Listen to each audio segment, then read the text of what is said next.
Hello and welcome to 10 Striking Images that Foreshadow Tragedy.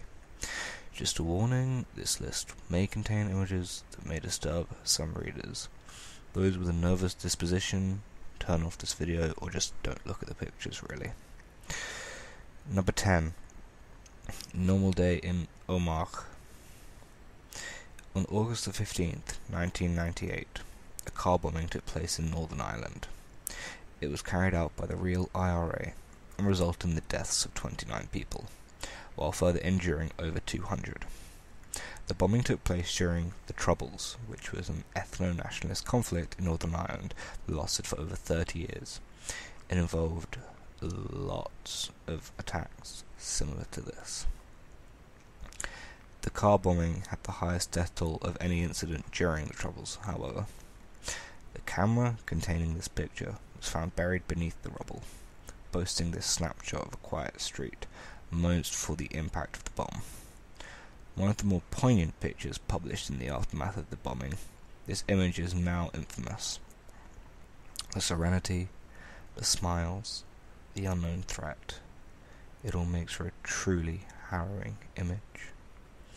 One that inadvertently foreshadows a massacre, unbeknownst to the people in this snapshot frozen in time. Number 9. The final moments of Regina K. Walters.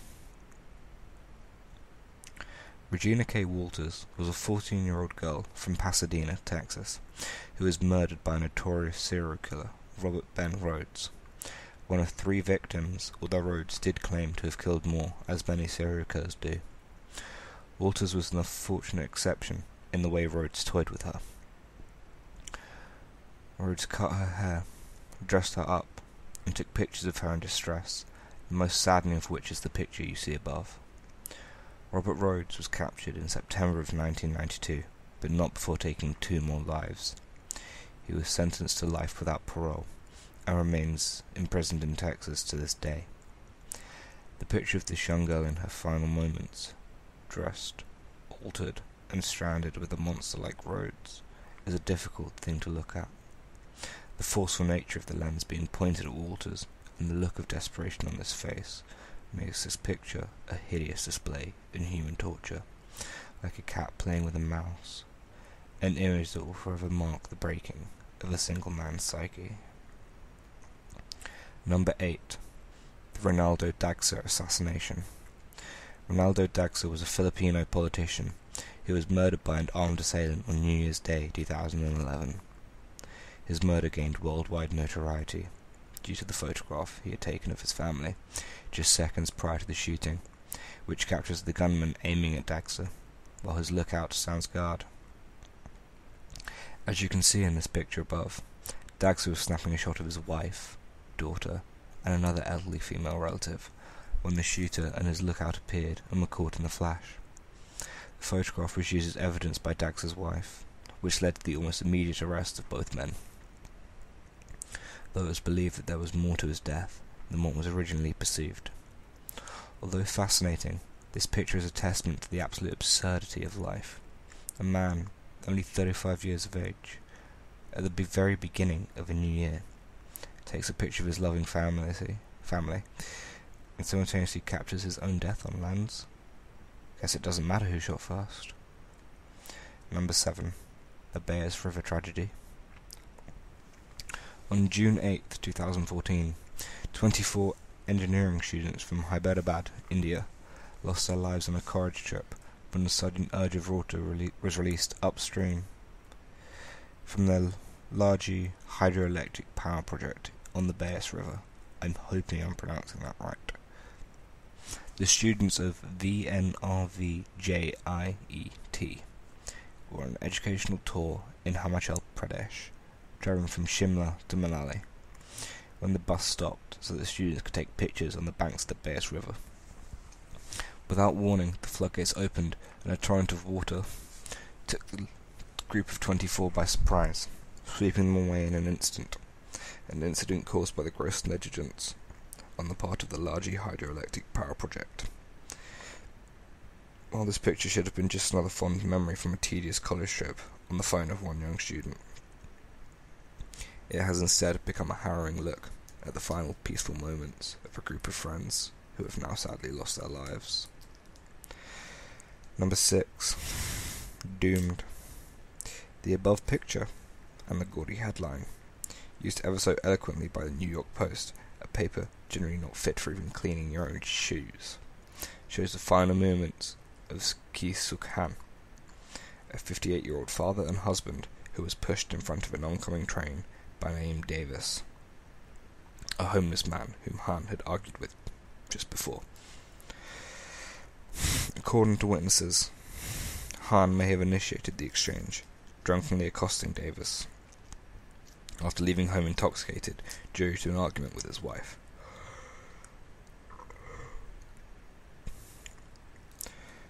Although named Davis blames his aggressive actions on multiple reasons: the voices in his head, drugs, and even a lost pair of boots, although they were said to be very nice boots. He maintains that Han would not leave him alone, and that he acted accordingly upon being harassed. Upon originally pleading not guilty, Davis was later charged with second-degree murder after implicating himself in the investigation. Regardless of the reasoning behind the death of Ki-Suk Han, this picture will forever remain a distressing look at the abrupt nature of death. Number 5. The public suicide of Bud Dwyer. Robert, serving as a Republican member of the Pennsylvania State Senate for over 10 years. He later served as the treasurer of Pennsylvania until the day of his death, January the 22nd of 1987. After being convicted of having accepted a bribe, Dwyer called a press conference where he was to announce his resignation. Upon being found guilty, Dwyer faced up to 55 years imprisonment.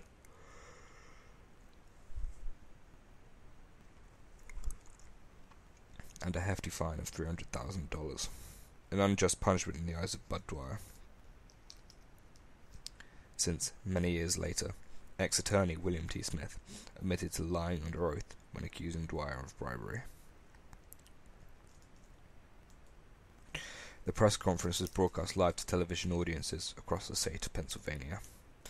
After part of his original speech had been read out, Dwyer stopped reading from his prepared text and began to hand out envelopes to his staffers. From the final envelope, Dwyer then produced a handgun and said, "Please leave the room if this will offend you."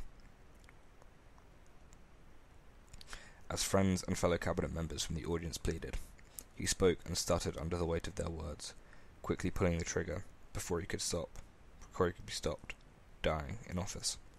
If, for some odd reason, you wish to see the video of Bud Dwyer's suicide on live TV, you can find it on YouTube. I'll probably post a link in the description. The death of Travis Alexander, number 4. You may have already seen this picture of 30-year-old Travis Alexander showering for being brutally murdered by his ex-girlfriend, Jodi Arias. It was widely distributed via news channels after the murder occurred. That cannot, however, take away from the impact the image has on the mind. In 2008, friends found Travis Alexander dead in his home in Mesa, Arizona. He was found on the floor of his shower with 27 stab wounds, a slashed throat, and a gunshot wound to the head. Arias initially denied killing Alexander, stating that she believed he was murdered during a burglary. But she later changed her statement, saying that she killed Alexander in self-defense. Jodi Arias is now in jail awaiting her sentencing trial, which will take place on September 8, 2014. You can view some of Arias' original artwork here, if you're into that sort of thing. I'll post a link in the description. Yet the chilling pictures of Travis Alexander in his final moments are not to be taken lightly, and remain just as potent today as they ever were. James Bulger, CCTV image. In February of 1993, John Venables and Robert Thompson, both aged 10 years old, murdered a 2-year-old named James Bulger after kidnapping him from the Strand shopping centre in Bootle of Liverpool. The details of the case were to send a shockwave of panic across England, forcing parents to question what their children were capable of and what they were exposed to.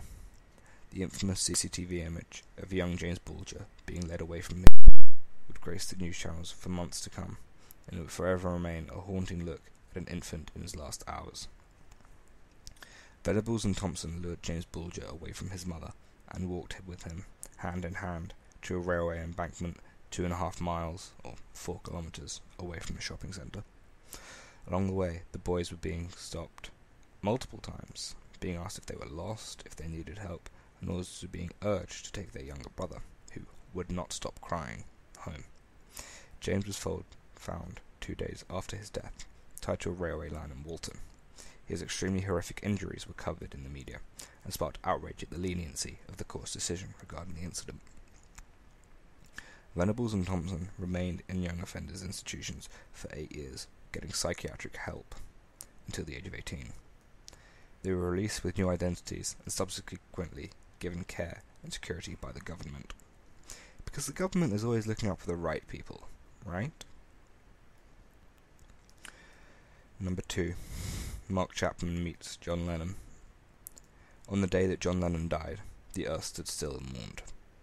In cities all over the world, distraught fans and music acolytes alike joined together and organised mass funerals in the name of one man. That was the kind of man and the kind of love that John Lennon aimed to inspire in people. A sort of musical kinship.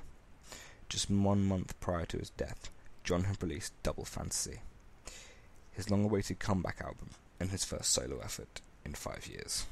That would be his final album. On December the 8th, 1980, Mark David Chapman shot and killed John Lennon at the entrance of the Dakota, the building where John Lennon lived, in New York City. The delusional Mark Chapman decided to target Lennon because of his fame, though he just edged out Johnny Carson and George C. Scott. If he was just less famous than 3 or 4 other of the people on my list, he would not have been shot, Chapman told police. It was merely hours after this picture was taken that John Lennon was killed. The quiet, unassuming fan, waiting for his autograph in the image above, is none other than Mark David Chapman, along with Lennon's killer. He was unfortunately the last person to be photographed with Lennon alive. Life is a journey. Death will always be rife among those waiting and wanting to travel further and change things for the better. But like John Lennon himself once said, I'm just sitting here watching the wheels go round and round. Number 1. 2 brothers on vacation. In 1975, Michael and Sean McQuilkin were just 2 smiling San Diego natives on a family vacation in California. Along with their sister, Mary, they posed for photographs with their hair raised, laughing at the strange situation, as others in the vicinity did the same. Moments after this picture was taken from atop Mora Rock in Sequoia National Park, the boys were struck by lightning, seriously injuring but, contrary to popular belief, not killing them. This image has been recycled countless times over the years, mostly as a public service announcement to bring attention to lightning safety. The picture of the happy, carefree faces of the 2 brothers morbidly hints at the life-threatening danger that is imminent, a danger that, astonishingly, causes 24,000 deaths per year worldwide. For that reason, this picture is still just as shocking now as it ever was.